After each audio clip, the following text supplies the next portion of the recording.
1 cup घी का लिया, देसी घी और डालडा कोई भी आप लोग ले सकते हैं। आज मैं पहली बार ही बीटर चलाने लगी थी, मैंने चलाना ही ना आवे। और इसमें कोई भी शर्म की बात नहीं होती, जो मशीनरी आपने पहले यूज नहीं की हुई ना, जाहिर सी बात है माँ के पेट से कुछ भी कोई सीख के नहीं आता। जब वो मतलब इक्विपमेंट कह लें या अप्लायंस कह लें, जब वो आपके पास आता है तब आप आहिस्ता आहिस्ता उसको यूज करके सीखते हैं। तो इसमें आप लोग एम्बेरसमेंट फील ना किया करें कि अगर आपको कोई चीज नहीं करनी आती है, आपके पास पहले नहीं थी, तो ये वाला क्लिप मैं मतलब डिलीट कर सकती थी बीच में से, लेकिन ये मैंने ऐड किया। क्यों ना मैं ऐड करूं। लेकिन पहले मैं इसको टिल्ट करके यूज कर रही थी और वो सारा उछल उछल के बाहर जा रहा था, क्योंकि मैंने कभी बीटर यूज ही नहीं किया, मैंने बिल्कुल न्यू लिया और फर्स्ट टाइम मैं आप लोगों के सामने यूज कर रही हूँ। घी और चीनी को अच्छी तरह बीट कर लिया, 2 कप मैदा डाल लिया, 1 कप अंडा डाल लिया और उसको अच्छी तरह से आपने फिर इसको बीट कर लेना है, या आप वो स्पैचुला की मदद से भी ना इसको इकट्ठा कर सकते हैं। लेकिन फिर खैर आहिस्ता आहिस्ता ये बीटर चलाना आ गया। पहली दफा तो बिल्कुल नहीं आ रहा था, तो हुन हंसना ना। और एक आधा चम्मच सॉरी आपने इसके अंदर इलायची पाउडर डाल देना है, 2 चम्मच बेसन का और 2 चम्मच सूजी के ऐड कर देने हैं। और इन सारी शैवों को गूंद के रला मला के मिसक करके एक पास से चंगी तरह गूंद के 15-20 मिनट लिए रख देना। उतनी देर तक हम लोग अवन को प्री हीट कर लेते हैं और आपको आज तरीका भी बताते हैं।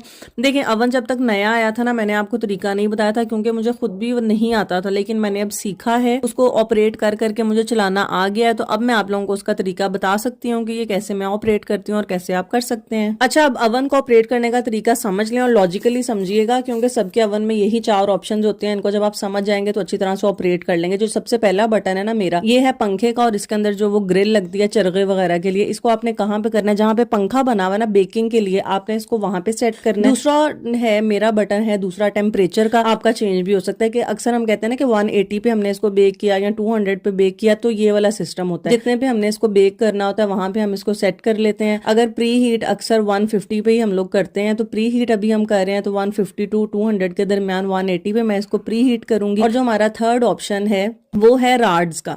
यहाँ पे सबसे पहला ऑप्शन है उसमें है ऑफ, और ऊपर वाला जो पहला ऑप्शन है उसमें ऊपर वाला सिर्फ चलेगा, दूसरे में नीचे वाला चलेगा, और तीसरे ऑप्शन में ऊपर वाला और नीचे वाला दोनों चलेगा। बेकिंग जब हमने करनी होती है ना, मोस्ट हमने दोनों तरफ के राड ही ऑन करने होते हैं, लेकिन जब आपने किसी चीज को कलर देना हो जिस तरह लजानिया वगैरह, तब हम सिर्फ ऊपर वाला राड ऑन कर लेते हैं। और ये है टाइमर, हम जैसे ही इसको क्लिक करेंगे ना हमारा माइक्रो ये अवन स्टार्ट हो जाता है। टाइमर के हमने कितनी देर के लिए प्री हीट करना है, और प्री हीट मैं इसको 10 मिनट के लिए कर लूंगी। जब हम इसको दबाएंगे तो ये हमारा अवन स्टार्ट हो जाएगा। फैन भी इसका चल रहा है, दोनों राड भी इसके चल रहे हैं, 180 हमने इसका टेम्परेचर सेट किया है। और जब अब इसके 10 मिनट कंप्लीट होंगे तो ये बिल्कुल ऑफ हो जाएगा खुद ब खुद। अगर आपको लग रहा है कि अभी ज्यादा गर्म नहीं हुआ, आप इसका टाइमर दोबारा मतलब चलते चलते को भी छेड़ सकते हैं। मैं छेड़ लेती हूँ, कुछ कभी हुआ नहीं है। वैसे मैंने इसको खाली कर लिया था अंदर से, क्योंकि मैंने इसकी ट्रे में ही वो नान खताई बना के रखनी थी। नान खताई नाल मेरा जो होया है ना, तुसी एंड तक वीडियो जरूर देखनी थी।